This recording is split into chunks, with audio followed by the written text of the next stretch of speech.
Bonjour à tous, aujourd'hui petite vidéo rapide sur le conference call de LVMH. Donc les résultats ont été publiés hier soir, ça en a parlé un peu de partout, je sais pas si vous êtes au courant. Le T3 a été assez décevant. Encore une fois, c'est avec des bases quand même en 2022 très hautes. Au premier semestre, on avait 17% de croissance organique, 15% en publié. Et là, on n'est plus qu'à, sur les 9 mois totaux, à 14% organique et 10% publié. Et ça vient du fait qu'au T3, il n'y a eu que 9% de croissance organique et 1% en publié.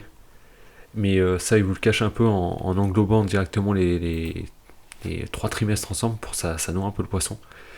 Mais bon, ça, le marché, comme vous avez pu voir, ne s'est pas laissé avoir. Après, ça reste quand même très correct. Il faut se dire qu'en 2022, la croissance avait été de 23% en publié, mais c'était de 17% en organique. Donc en réalité, entre le premier semestre et toute l'année 2022, on était au même niveau de croissance.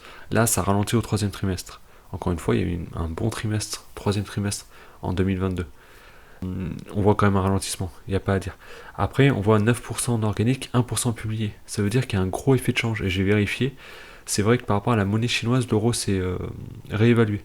Et d'ailleurs, si on a au total du 14% pour 10%, ça veut dire qu'il y a 4% d'effet de change. Ce qui est quand même important. L'année dernière, c'était à leur avantage parce qu'ils avaient fait 23% publié, 17% en organique. Là, ça a leur désavantage. Mais si on fait une moyenne, 14% encore de croissance organique cette année. C'est quand même très bon. Après avoir le T4 et le reste, on leur a demandé dans les questions est-ce que vous pensez que voilà, ça va être un peu plus cyclique, il va y avoir un ralentissement. Je sais plus son nom à celui qui parlait, le directeur financier, je crois, ou en tout cas des publications financières. Il disait que après 3 belles années, c'était normal qu'il y ait aussi un ralentissement. Il parlait des États-Unis surtout. Voilà, faut pas arriver à faire 20% de croissance tous les ans. Il y en a une autre qui disait qu'ils espéraient une croissance, eux, de 8 à 12% par an, donc là ils sont encore bons. Est-ce que voilà, ils espèrent toujours ça et eux ils disent que oui. Donc là on est quand même, faut pas rêver. LVMH, vous avez vu la taille du groupe, ils peuvent pas faire 17, 20, 25% par an, faut pas rêver. Déjà un bon 10% par an, ça serait déjà bien, propre. Quelqu'un qui achèterait le titre à un bon prix, 10% de par an de croissance et 10% voilà, à l'infini. C'est mieux, c'est aussi bien que le marché. En plus, vous avez 2% de dividendes. Ça fait 12% par an. C'est déjà sur un groupe comme LVMH, sans aller chercher la pépite. Machin. Donc non, non, les résultats sont bons. Il y a un ralentissement. Moi, personnellement, je suis plus sur LVMH. J'étais sorti parce que je trouvais que le marché s'excitait. Après, je suis pas conseiller financier. Je le place là. Je suis sorti presque au top parce que je trouvais que le marché s'emballait clairement à 900, tout le monde, on voyait sur Twitter, tout le monde s'excitait. Ah, il faut acheter LVMH, j'attends une petite baisse à 850, ils se battaient pour en acheter, à 800, ils se battaient encore. À 900, on payait 27 fois les bénéfices de cette année. Euh, L'année 2023, les estimations de 2023. C'est quand même pas rien, 27 fois les bénéfices, même pour LVMH. Ça prend en compte une croissance de 15-20% par an. Et elle ne fera pas 15-20% par an. Donc non, moi je suis confiant, je pense rentrer un peu plus bas quand même. Pour une première ligne, si elle plonge vraiment, alors je chargerai. Sachant que je suis plutôt small cap, moi. Mais LVMH, quoi. Si on peut l'avoir à, je sais pas, même à 20 fois les bénéfices pour entrer, commencer une ligne, c'est propre. Et en dessous, genre 17-18 fois, ça devient vraiment intéressant, je trouve. Donc voilà. Mais il y a un point intéressant que je voulais souligner, c'est que leur manière de présenter les choses.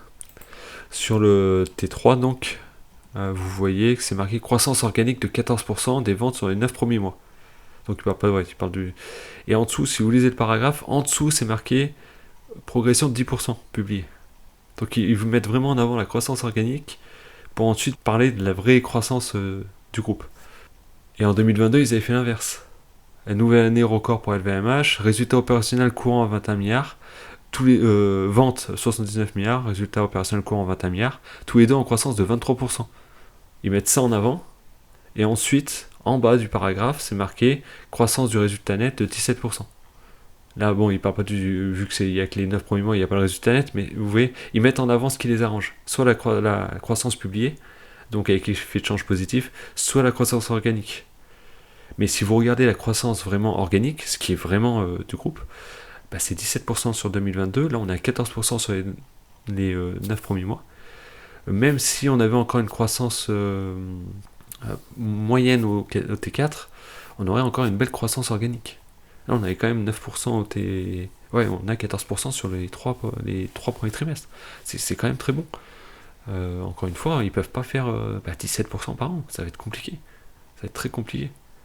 Mais je trouvais assez intéressant la manière d'écrire, leur manière de publier. Et on peut le voir dans les parfums et cosmétiques, parce que dans le conférence call, ils partagent, voilà, ils montrent les styles selon chaque...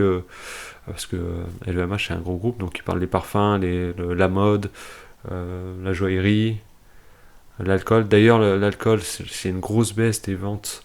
C'est à cause en 2022, il y avait un gros... les revendeurs achetaient beaucoup de stock, parce qu'il y a une forte demande, et là, du coup, ils sont en train d'écouler leur stock, donc il y a moins de demande au niveau du groupe. Enfin, voilà. C'est ce qu'ils ont expliqué. Et là, comme vous voyez sur les parfums et cosmétiques, ça m'a fait sourire, c'est la manière de communiquer. Solide performance, excellent momentum. Ensuite, pour Christian Dior, vous regardez solide performance, strong growth, worldwide success, good momentum, strong growth, successful launch. Et vous avez 8% de croissance. Donc tout ça pour 8% de croissance. 12 en organique, mais 8 en publié.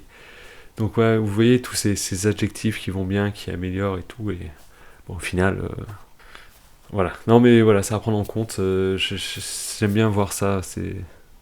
Pour ça il faut faire attention aux communications quand même, ils savent communiquer, c'est quand même des groupes qui savent communiquer. Donc c'est pour ça qu'il faut vraiment aller faire vos devoirs, aller étudier l'entreprise en profondeur. J'avais commencé à lire le DU de LVMH, j'ai laissé tomber. J'ai laissé tomber. À tous ceux qui disent que c'est plus facile d'analyser une grosse société qu'une petite, ils n'ont jamais lu un DU. C'est pas possible. C'est pas possible. J'ai analysé une entreprise, je ferai sûrement une vidéo dans quelques jours, peut-être un peu plus loin, mais voilà. Et elle avait un seul cœur de métier, c'était assez simple. Là, LVMH, il y a tellement de marques, tellement de secteurs, j'ai l'impression de faire voilà, le même travail, mais 10 fois.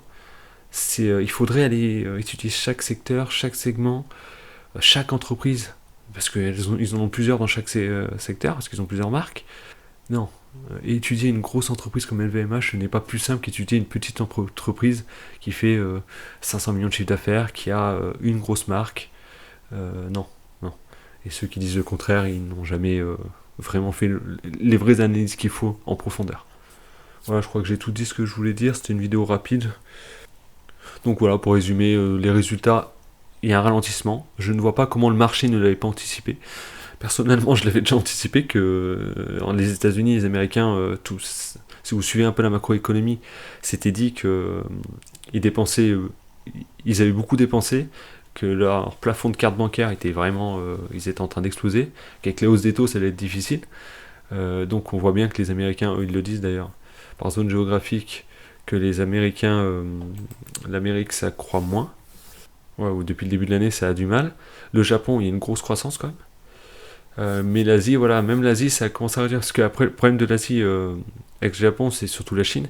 Et le problème, c'est que avec l'année dernière, les confinements en Chine, c'est compliqué en fait d'analyser chaque trimestre, vu qu'ils ont confiné, ressorti, reconfiné. Donc c'est un peu compliqué. Par exemple, vous voyez au deuxième trimestre, 34%. Je pense que l'année dernière, au second trimestre, ils étaient enfermés chez eux. Donc voilà, les résultats sont quand même corrects. Il y a un ralentissement. Moi, comme je vous dis, j'ai un horizon d'investissement de 5 ans minimum quand j'investis. Donc aujourd'hui, si je rentre sur LVMH, je n'ai absolument pas peur. Je ne suis pas conseiller financier encore une fois, mais je n'ai absolument pas peur pour l'entreprise. Je fais confiance à Bernard Arnault. Et si vous en avez en portefeuille, peut-être que vous l'avez acheté assez cher, faites votre boulot et ça vous arrivera plus déjà. Ensuite, non, il n'y a pas de souci à se faire. C'est le luxe, c'est porteur. LVMH est très diversifié. Il faut pas avoir peur. Faites votre boulot quand même. Moi, je suis personne. Allez lire, vous renseigner sur l'entreprise, analyser. et vous saurez si vous avez besoin de paniquer ou pas. Personnellement, je pense qu'il n'y a pas besoin de paniquer. On parle quand même de 14% de croissance depuis le début de l'année en organique. C'est pour ça que c'est bien de regarder l'organique et le publier. Et publier, c'est ce qui va vraiment rentrer dans les poches de l'entreprise, mais l'organique, c'est ce qui montre vraiment le cœur de métier de l'entreprise. 17% l'année dernière, et cette année, on est à 17% au premier semestre et 14% au total. Il y a un gros ralentissement au T3 et sûrement au T4, peut-être début de l'année prochaine aussi, mais il y a encore de la bonne croissance. Il y a encore des ventes. LVMH vend. Et ils visent, voilà, eux, 8 à 12% par an. Ils visent pas 17% tous les ans. Donc une fois que vous savez ça, vous ne paniquez pas. À part si vous êtes rentré pour faire 20% par an. Là, vous n'êtes peut-être pas au bon endroit. Voilà, c'était. Bon, allez, elle va être plus longue que prévu. Mais voilà. Bonne soirée à vous. À la prochaine.